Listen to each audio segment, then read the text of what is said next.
सुप्रभात विद्यार्थियों। आज का अपना टॉपिक वाष्पोत्सर्जन के सिद्धांत अपन पढ़ रहे थे। दो सिद्धांत अपन ने पढ़ लिए थे। पहला था स्टार्च शर्करा परिवर्तन मत और दूसरा था स्टीवार्ड की परिकल्पना। तीसरा सिद्धांत अपना सक्रिय पोटेशियम आयन स्थानांतरण सिद्धांत। सक्रिय पोटेशियम आयन स्थानांतरण सिद्धांत दिया था इमामोरो और फ्यूजिनो ने, जिसे रूपांतरित किया था किसने?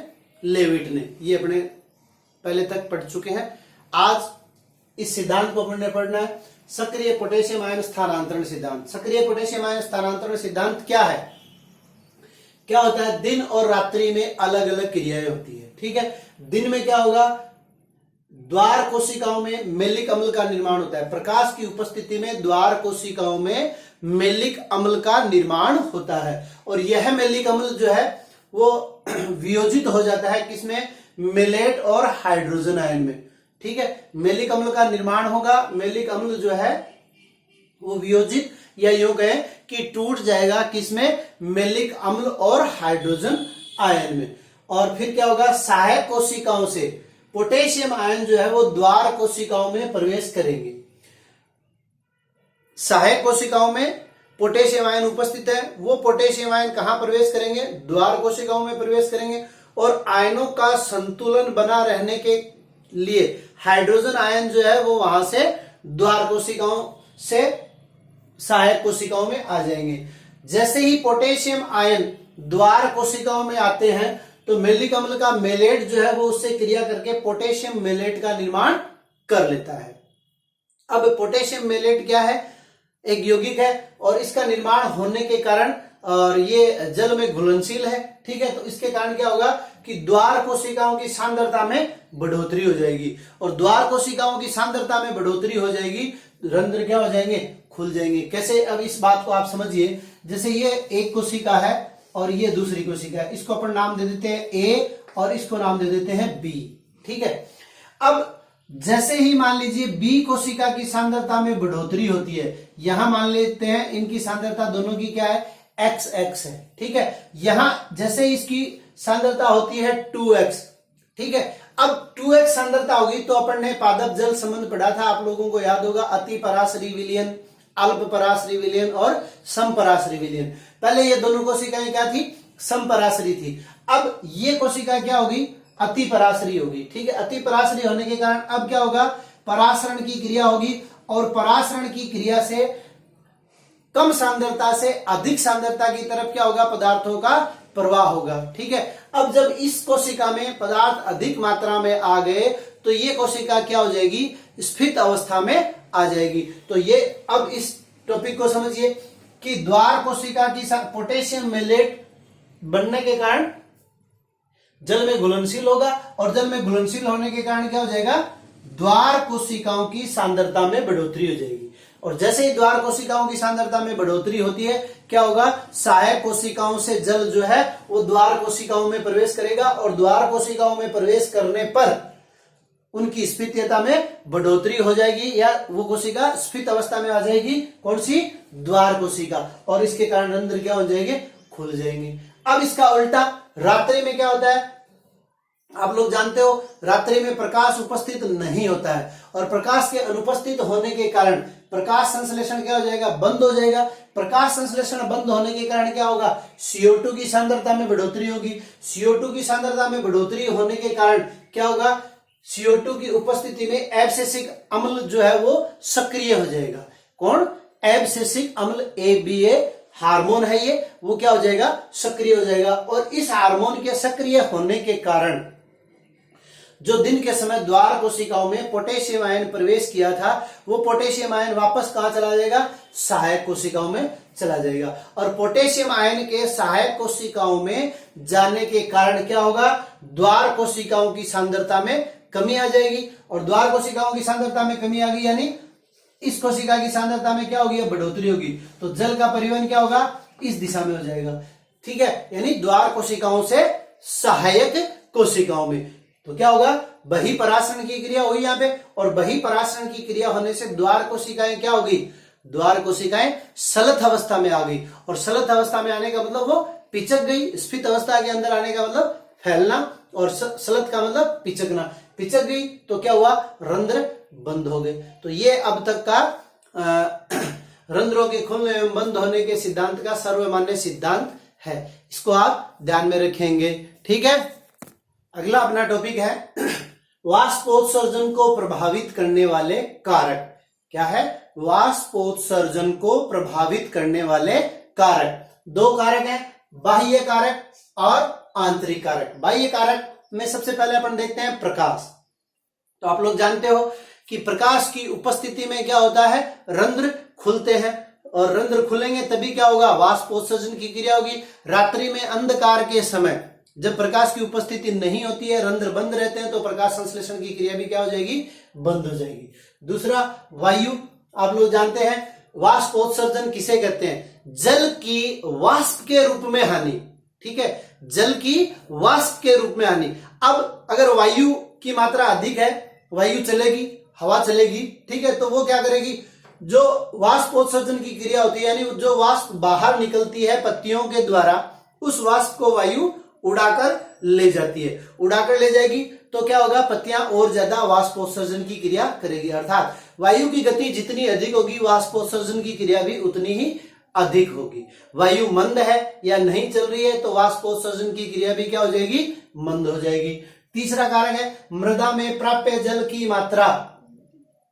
आप लोगों को ध्यान होगा, प्राप्य जल कौन सा होता है, जो पौधों को उपलब्ध होता है, या यूं कहें जो केशिकत्व जल है। जब केशिकत्व जल उपस्थित होगा, अपन ने पीछे जल अवशोषण पढ़ा था, तो 97% तक, ठीक है, 90 to 97% तक अवशोषण कौन सा होता है,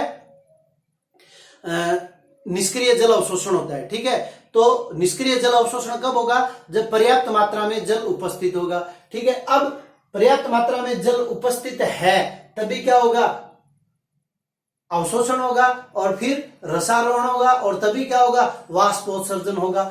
तो कहने का मतलब प्राप्य जल की मात्रा अधिक है तो वाष्पोत्सर्जन अधिक होगा, प्राप्य जल की मात्रा कम है तो वाष्पोत्सर्जन कम होगा। चौथा तापमान, आप लोग जानते हैं जितना अधिक तापमान होगा उतनी ज्यादा वाष्प का निर्माण होगा। जितना कम तापमान होगा, यानी ठंडे दिनों में, सर्दियों के दिनों में तापमान जब कम होता है तो वाष्पोत्सर्जन भी कम होता है। गर्मियों में तापमान जब अधिक होता है तो वाष्पोत्सर्जन भी क्या होगा, अधिक होगा।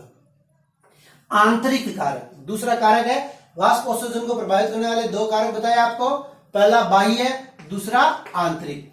अब आंतरिक में अपन देखेंगे पत्ती की संरचना।